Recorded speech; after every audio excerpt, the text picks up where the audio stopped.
Hello again, YouTube. Charlie Black 20 back once again. I am doing a military battle series now, and we are covering our first battle today, the Battle of the Alamo. The background of this, very quickly, Antonio Lopez de Santa Anna has led the Mexican army of about 5,000 men through Mexican territory into Texas and has laid siege to the Spanish mission converted to a fort called the Alamo. Inside are about 150 defenders led by William Barrett Travis, a lawyer from Alabama who fled to Texas, Jim Bowie, the white-collar criminal of forged land grants, but also brave knife fighter, named for his Bowie knife, very, very dangerous weapon, and David Crockett, the congressman from Tennessee, who famously went against the Indian Removal Act and lost his congressional seat for it. Santa Anna lays siege to the Alamo, European-style siege, where he blasts away during the day at the walls of the Alamo. And the defenders, during the night, when all is quiet and safe, they start filling in the gaps. They start rebuilding the walls as best they can. But this means that they go without sleep. And this goes on for the next 13 days. During this time, Jim Bowie, who was sharing command with Travis at the time, fell ill. Very, very ill with what many historians agree is tuberculosis, and is bedridden for the rest of the siege. Unable to command, he gives it over to Travis. And Travis is a very, very brave man, whatever other faults he had. And he sends out messengers to various Texas settlements and the government of Texas and the commander of the Texas Army, or considered commander anyway, Sam Houston. But he's asking for reinforcements. He's giving these big flowery notes in these letters, but he's saying, we need help. Come here and help us. We will hold out until you can help us. Unfortunately, there is not too much response. Like, he gets handfuls of men here and there, individuals who arrive through the walls, sneaking through the Mexican lines. The largest contingent is about 32 men from the town of Gonzales, where the Texas Revolution actually started. And unfortunately, not many men outside of that come. There is a very large Texas force at the settlement of Goliad, further south, under the command of James W. Fannin, about 400 men. And he brings about 320 of them to relieve the Alamo, to help them. But only a mile into the march, things start breaking down. And Fannin says that his officers are to blame for turning around and going back to Goliad. They blame him for it. But basically, it's a big failure. None of the settlement of Goliad that I'm aware of reaches the Alamo. They turn back and head back into Goliad. So, by the time the 13 days of the siege are done, there are maybe 250 defenders of the Alamo. That is the accepted number. And at one point, there is enough evidence to show that Travis pulled together the men of the Alamo for sort of a conference and sort of a letting them know what's going on, where he tells them that it is not likely that reinforcements are coming. If you decide to escape in the night, I will not blame you. There is no cowardice in this. And it's the famous line in the sand moment you would think of. Only I don't believe that he actually drew a line in the sand with his sword. But in the end, he didn't have a lot of choices left because nobody had come apart from a handful of men. And he had not received word back from the Texas government or from the commander of the Army, Sam Houston. So, on March 5th, Santa Anna orders his cannons to stop firing for the day. So, the Texans actually get some sleep. And that's exactly what Santa Anna wants. He wants them to be asleep, because he's decided to order an attack on the Alamo. He doesn't want to wait for his larger cannons to get there. He doesn't want a bloodless victory. He wants to make an example of these Texans and these rebels, who in his mind are pirates, which means they have no legal protections like a prisoner of war would have. He means to kill every one of them and set an example.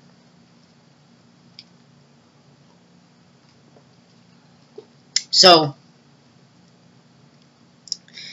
he orders an attack in 3 columns. About 800 will attack the north wall. Another 400 will attack the east wall. And about 125 will attack the south wall, while the Texans are asleep. He orders his men to stay quiet. They're all to be given shoes and sandals so they can make their way unimpeded through the grass. And the one problem is that right before the attack is about to begin, some of the soldiers in the attack columns lose their nerve and start shouting, "Viva Mexico! Viva Santa Anna!" And they launch the attack as they're shouting. And the Texans wake up and start firing at the Mexican soldiers. They get to the positions and immediately start firing. And for about half an hour, it seems like the Texans will hold. Travis had rushed up to the north wall, which was considered the most vulnerable, fired both barrels of his shotgun straight into the faces of the Mexican soldiers, and was almost immediately killed by a musket ball to the head. Brave man, whatever other faults, he was killed almost immediately into the fight. So the Texans fight on without him. And for a half hour, it looks like they're going to be able to hold, but more and more of the Mexican soldiers from the attack column start streaming north, where they feel that the fire isn't as hot, and where they feel they have a chance to break through. And Santa Anna also sends in his reserves against the north wall, about 400 men. So that's about 1,800 Mexican soldiers attacking the Alamo against 250 defenders across an area that is 1,320 feet in diameter. That's about 400 meters in length and width. So that's a lot of area to defend. And the Texans, Tejanos, Americans, they don't have enough men to adequately hold the place against a full-on assault. So the north wall is breached, and it's an hour of just hand-to-hand combat, close-quarter fighting. And if the Texans had been able to hold out with more men, they definitely had the Mexican army outgunned, meaning that they had more cannons. They had 19 cannons compared to the Mexicans, and they had the largest cannon on the field, an 18-pounder. But even with their cannons, they couldn't stop the onslaught of the numbers because they didn't have enough men to not only man the cannons, but man the walls. And also, the fort was not built as a fort. So when the men are shooting at the Mexicans from a distance, they got perfect cover. But when the Mexicans get closer to the walls and get underneath them, the men have to stand up to shoot down, and that exposes them to a lot of fire. So they can't hold out for very long. But for the next hour inside the fort, it's mayhem. The Texans are fighting with their fists. The Mexicans are fighting with their bayonets. You've got knives, bricks, and butts of rifles. Some Texans do try to escape. About 40 to 60 might have tried to escape into the open field, but they are cut down by Santa Anna's cavalry, who have surrounded the fort. Not a single Texan escapes that way. Other Texans do try to surrender by waving white flags through the windows of certain buildings, like the Long Barracks. But when the Mexican soldiers get close to take their surrender, a lot of other Texans who have no intention of surrendering are mixed in, and they start shooting at the Mexicans. So the Mexican soldiers are enraged by this, and it goes into a frenzy of fighting, a frenzy of killing. And the Texans had neglected to spike their cannons, meaning make them unusable to the Mexican troops. So the Mexican troops turn the cannons around, especially the 18-pounder, aim it at the Long Barracks, and just open fire at point-blank range. And then they rush in and they finish off whoever they can find. In the process, they find Jim Bowie in one of his rooms, and he's too sick to get out of bed. and so he is killed execution style, several bullets to the head. The last thing to fall is the church itself, where the walls cannot be breached by the cannons, but the church doors are made of wood. So the 18-pounder blasts open the doors, the Mexican soldiers rush in and finish off what's left of the Texans. Then by that morning, an hour and a half after the fight, there are a handful of prisoners who were taken. There's no doubt they were prisoners. A handful of them. Santa Anna, against the advice of his officers and against their personal pleas, orders their immediate execution. And there is some speculation, and I actually tend to agree with this, that David Crockett, the Tennessee frontiersman, king of the wild frontier, was among those captured, and that they were executed. I can get into that kind of a story later, but I do believe he was executed, that he was one of the last survivors and executed by Santa Anna. And the battle itself, all 250 Texans, Tejanos, and Americans are killed by Santa Anna. They inflicted about 400 to 600 casualties on the attacking force. So out of 1,800 of the Mexican soldiers, 400 to 600 are killed or wounded.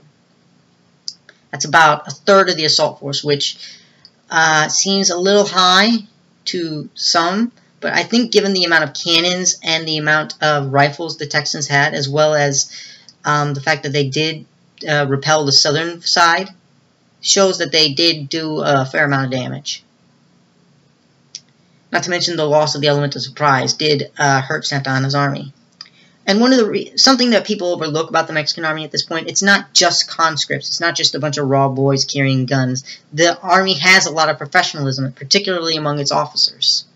So this army is an army that's battle-tested.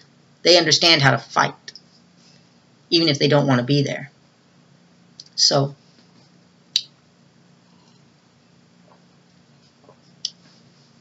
Santa Anna orders the bodies of his soldiers to be buried while burning the defenders' bodies. Except for one. One Mexican soldier, Francisco Esparza, in Santa Anna's army, tells the general that his brother fought on the side of the Texans, Gregorio Esparza, and he asks that he be given a Christian burial. And he says, yes, you may do that. He also sends the non-combatants that were inside the Alamo, the women, children, and slaves, like Ben, who was William Barrett Travis's slave.